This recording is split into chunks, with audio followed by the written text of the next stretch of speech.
Lebih hororkah dibanding Outlast 1 atau 2? Ketika saya berpikir tentang game paling menakutkan yang pernah saya mainkan, salah satu yang cenderung menarik perhatian saya adalah Outlast 2. Meskipun mekanisme dan desain levelnya sudah familiar setelah memainkan yang pertama dan Whistleblower DLC-nya, saya menemukan latar dan karakter kultus hari kiamatnya jauh lebih menakutkan daripada penghuni rumah sakit jiwa Murkoff yang berkeliaran di game pertama. Meninjau game itu di tahun 2017, itu adalah kesempatan langka di mana saya berjuang untuk mencapai waktu embargo hanya karena saya harus memaksakan diri untuk menghadapi kengeriannya. The Outlast Trials, sebaik yang saya tahu setelah akhir pekan dengan beta, tidak akan pernah membuat saya takut sejauh itu, tapi itu mungkin baik-baik saja. Perbedaan terbesar antara The Outlast Trials dan game-game sebelumnya terletak pada pengaturannya yang ramah lingkungan. Setiap pengalaman Outlast lainnya adalah pengalaman pemain tunggal. Dalam The Outlast Trials, Anda dapat bermain sendiri dan melihat semua yang ada untuk dilihat, tetapi Anda mungkin akan melangkah lebih jauh dengan 1 atau 3 teman. Oke, enjoy the Ray.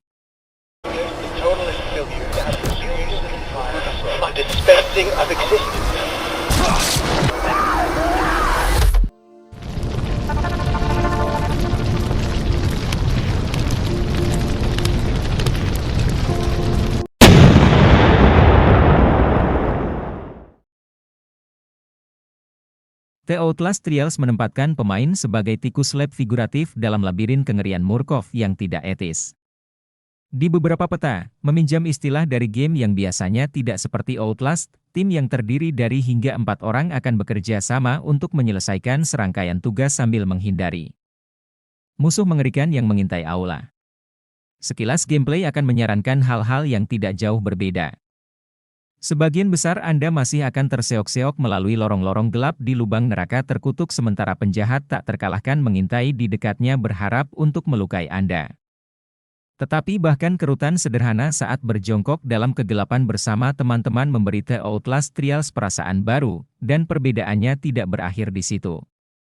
Game ini masih tidak memungkinkan Anda untuk melawan, tetapi Anda akan memiliki lebih banyak alat yang dapat Anda gunakan yang mempersempit kesenjangan antara apa yang dapat Anda lakukan oleh manusia raksasa yang ingin mencekik, dan apa yang dapat Anda lakukan sebagai balasannya. Ini termasuk hal-hal yang melempar batu bata ke arah mereka untuk membuat mereka pingsan sesaat, menggunakan kit kebangkitan untuk menghidupkan kembali sekutu, menyuntikkan serum yang mengurangi psikosis, yang menerapkan kerusakan visual dan mekanis saat Anda pada dasarnya menjadi terlalu ketakutan untuk melanjutkan, dan bahkan sistem kemampuan berbasis kelas dengan pohon keterampilan yang panjang. Didorong, tetapi tampaknya tidak wajib, bahwa setiap pemain dalam grup memilih kelas yang berbeda. Meskipun banyak keterampilan yang dapat dibuka, perbedaan pada awalnya terletak pada kemampuan cooldown unik yang menentukan setiap peran. Satu memungkinkan Anda untuk melakukan ping ke musuh melalui dinding selama beberapa detik, satu memberikan penyembuhan efek area untuk sekutu, yang lain memungkinkan Anda untuk menempatkan ranjau yang menyilaukan yang dapat dipicu oleh musuh, dan yang terakhir memberi Anda perangkat setrum yang dapat dibuang. Dalam The Outlast Trials, kemampuan ini memiliki peran yang mirip dengan yang terlihat di game lain. Penyembuhan efek area condong ke arah dukungan sementara manfaat tambahan perangkat setrum untuk membuat musuh yang marah menunjukkan bahwa ini adalah ide game tentang tank yang dimaksudkan untuk mengalihkan perhatian musuh sehingga orang lain dapat menyelesaikan tugas yang seringkali membutuhkan area kosong. Mampu berkomunikasi dengan rekan satu tim mengurangi beberapa faktor ketakutan, dan rekan satu tim yang buruk yang secara rutin memicu agresi musuh sehingga menyebabkan Anda menghindari mereka. Sampai mereka kembali ke patroli pasif seperti tombol on and off dapat terasa sangat video game dengan cara yang tidak kondusif untuk horor seperti skenario seri sebelumnya di mana hanya ada Anda, kamera, dan jarang ada tanda-tanda keamanan. Untungnya, level yang saya lihat membuat ini semakin menarik, dan terkadang menakutkan, karena tata letak labirin yang memusingkan.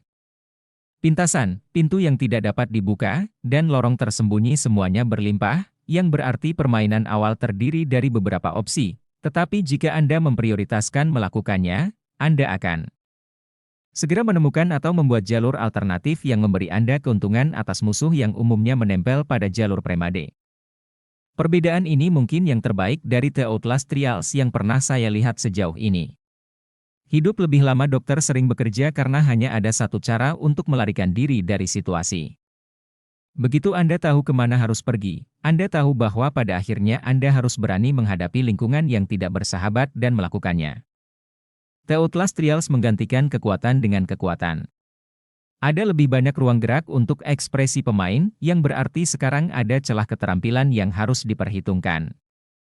Jika Anda tidak dapat menghindari musuh secara efektif, atau Anda tidak bersembunyi setelah memecahkan jendela, Anda akan membayarnya, tetapi dengan sekutu, Anda juga dapat keluar dari situ. Di Outlast, mengacau biasanya berarti mati dan memuat ulang tabungan Anda. Dalam The Outlast Trials, itu mungkin berarti kematian, tetapi lebih sering itu berarti Anda dan sekutu Anda perlu berimprovisasi dengan seseorang atau sesuatu jahat yang bernapas di leher Anda. Hal-hal jahat itu masih bagus juga. Hidup lebih lama dokter kadang-kadang difitnah hanya tentang darah kental dan ketakutan melompat, tapi saya belum pernah melihatnya seperti itu.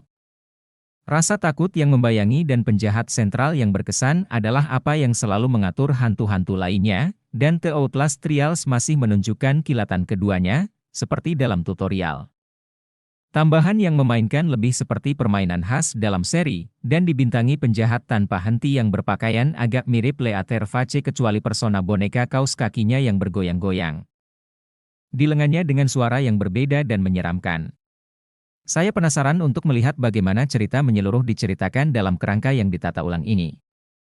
Saya pikir sebuah game horor masih bisa bekerja dalam co-op, tetapi ketakutan tampaknya akan berkurang jika kita dimaksudkan untuk memutar ulang misi yang sama berulang kali, dan The Outlast Trials tampaknya mencari umur panjang untuk replayability. Itu, bersama dengan apa lagi yang telah saya lihat sejauh ini, memberitahu saya bahwa ini mungkin belum menjadi entry Outlast yang paling menakutkan, meskipun tentu saja bukan tanpa ketakutan sama sekali. Salah satu bagian terbaik dan paling menegangkan dari pengaturan baru ini adalah elemen meninggalkan atau menyelamatkan sekutu.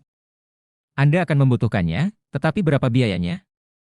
Saat teman Anda kehabisan darah menunggu untuk dihidupkan kembali, keputusan Anda tentang bagaimana dan kapan harus menyelamatkan mereka atau bahkan mengorbankan mereka untuk kebaikan tim yang lebih besar akan membuat situasi yang tidak baru untuk horor co-op. Tetapi mereka belum pernah terlihat di dunia Outlast yang tak berdaya dan menghantui sebelumnya. Ada sesuatu untuk itu, dan saya ingin melanjutkan eksperimen sosial saat game diluncurkan.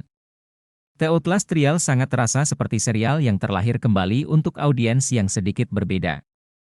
Menyesuaikan sel pribadi saya dengan poster dan wallpaper, membuat karakter dengan kulit dijual di tab lain, dan memilih spanduk pemain saya membuat kesan pertama yang menakjubkan. Saya tidak pernah melihat hal itu datang, bahkan ketika Red Barrels mengumumkan game tersebut sebagai pengalaman co-op beberapa tahun yang lalu. Hidup lebih lama dokter selalu terasa begitu kotor dan mengerikan.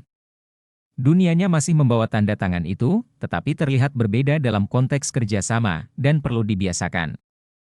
Untuk melihat hidup lebih lama dokter jalan permainan sosial co-op seperti memberi waktu pada mata Anda untuk menyesuaikan diri dengan kegelapan, begitu Anda melakukannya, Anda bisa lebih menghargai monster yang mengintai di sana sepanjang waktu. Night vision device fully operational, sir. Excellent. Bring in the other subjects. Grab my hand!